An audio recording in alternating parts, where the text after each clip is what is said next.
percent out there.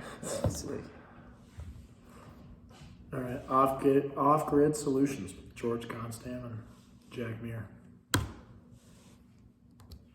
So our problem or opportunity is that off-grid solutions, we will be providing people with sustainable and clean energy at a less expensive cost than ever before.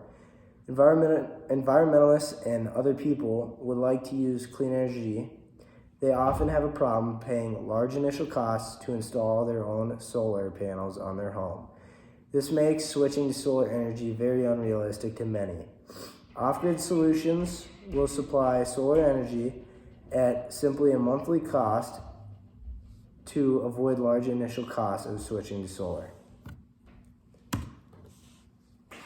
Our target addressable market. So based on the U.S. population and the percentage of the U.S. population that makes enough money to own their own homes, and people who are paying for their energy or who are making the decisions on where to get their energy, we took those two numbers and multiplied them together, and then we were able to implement the data we got from our surveys and research to figure out how many people in that price range would be interested. And we used that number to figure out that around 1/5 of the surveyed people with enough money were not interested.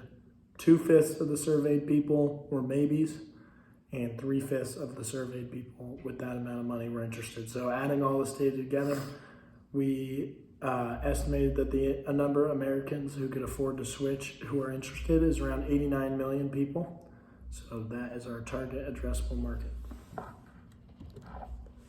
So here for our prototype slide, here we see a solar panel array similar to what we are going to be doing, except for we will be installing solar panels directly on the customers' homes.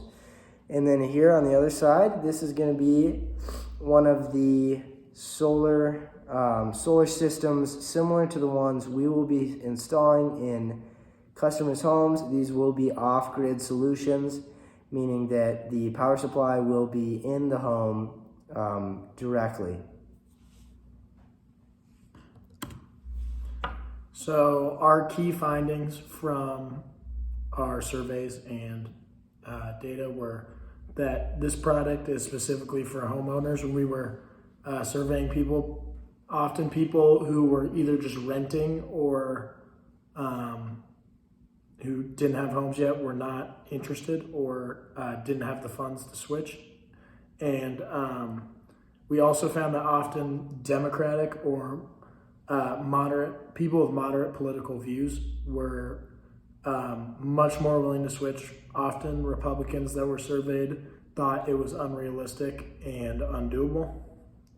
The younger demographic is also has a much more positive outlook on our product. The younger a person is, the more likely they are to at least believe in the reality of switching to solar.